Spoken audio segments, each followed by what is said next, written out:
Se o gráfico violou a sua linha por 50 pontos, você foi estopado, e logo depois ele andou 800 pontos naquela direção que você já estava analisando, isso não foi azar, você simplesmente foi executado. Seja bem-vindo a mais um vídeo do quadro Day Trade Sem Ilusão, e hoje você vai entender por que a linha exata não existe no mercado institucional, e você também vai aprender como mapear as regiões onde que o dinheiro grosso de verdade defende a posição. E lá no final, eu vou te deixar dois sinais que distinguem os níveis que vai respeitar aonde vai ser rompido antes que o preço chegue nele.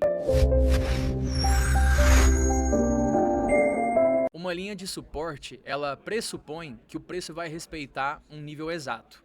O mercado futuro não tem esse acordo. O que existe é uma região, uma faixa de preço onde em múltiplas ocasiões anteriores houve uma concentração de ordens, um volume acima da média e um comportamento defensivo dos grandes participantes. Essa faixa ela tem uma largura, pode ser de 50 pontos do mini índice e pode ser de 20 pontos do mini dólar.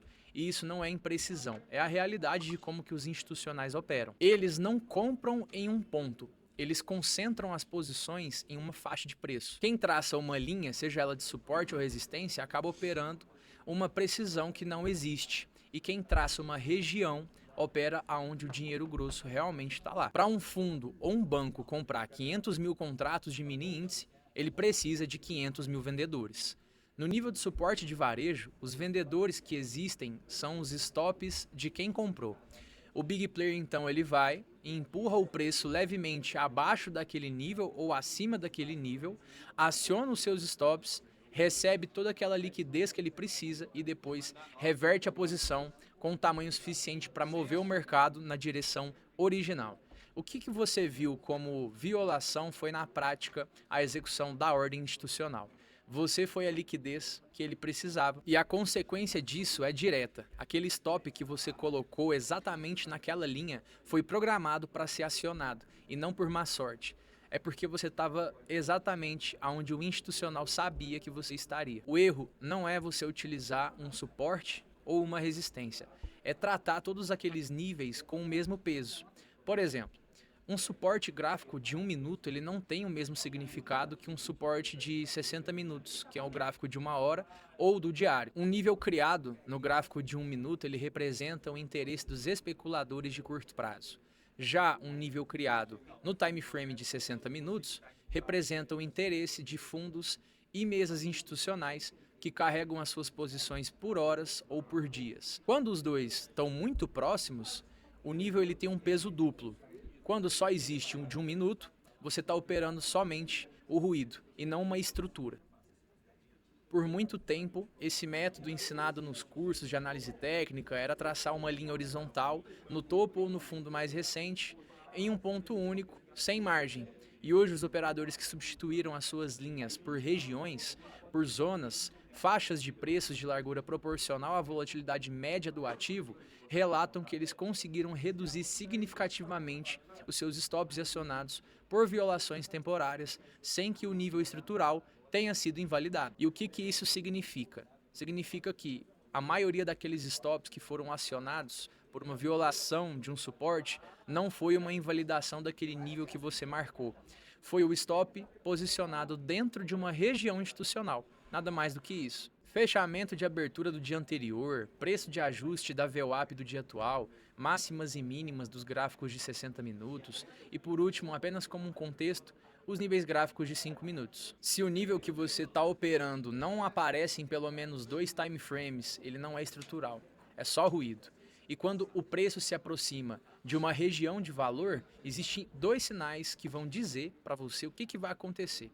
Aplica esses dois em sequência e você vai ver que funciona. O primeiro sinal que você tem que ficar atento é o comportamento do preço na chegada daquela região de interesse. Uma chegada mais acelerada, com um candle de corpo longo, candle cheio, fechando muito próximo à mínima de regiões de suporte, por exemplo, ele pode sinalizar um rompimento com convicção.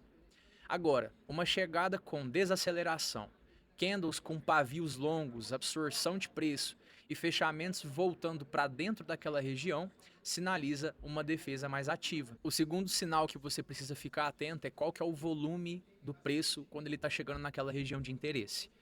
Um volume acima da média na chegada do nível confirma um interesse institucional, significa que alguém grande está executando por ali. Agora, um volume baixo chegando naquela região significa que ela está sendo testada, só que sem convicção. Maior probabilidade de defesa momentânea seguida de um rompimento posterior. Volume não é um opcional nessa sua leitura, é o dado que separa uma defesa real de uma pausa temporária. E o dado confirma a importância desse filtro. O critério tradicional de confirmação de rompimento do varejo sempre foi o visual.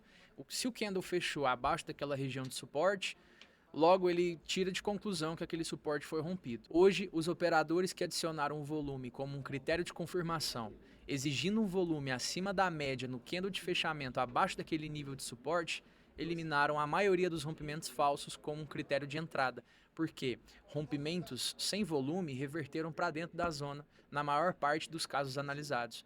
E isso significa que o candle de fechamento abaixo do suporte é a condição necessária, só que não é suficiente.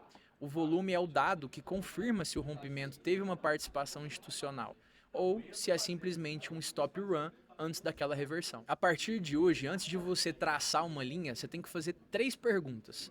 Esse nível ele aparece em mais de um time frame, ou seja, ele tem confluências. Aquela região ela tem um histórico de volume. O comportamento na chegada ela é de defesa ou de rompimento? Faça essas 3 perguntas sempre. Se as 3 perguntas apontam na mesma direção, você tem um nível estrutural. E se elas não respondem essas 3 perguntas, você tem simplesmente uma linha no gráfico.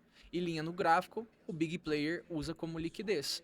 O tamanho da posição muda, só que a lógica de mapear o dinheiro grosso onde ele está localizado não muda. Identificar esse dinheiro maior do institucional defende a posição antes de tomar qualquer decisão. É o mesmo princípio que governa qualquer análise séria de alocação de capital. Ou seja, no gráfico ou no portfólio, operar sem saber onde que está o interesse institucional é ser a contraparte da liquidez. Me conta aqui nos comentários, você já tomou uma violinada naquele nível que parecia perfeito no gráfico? Qual time frame que você utilizou? A minha equipe vai ler e te responder aqui embaixo. Manda esse vídeo para quem ainda fica lendo gráficos com linhas exatas e ainda não entende por que o stop é sempre violado antes. Esse episódio ele te explica a mecânica que ninguém te contou.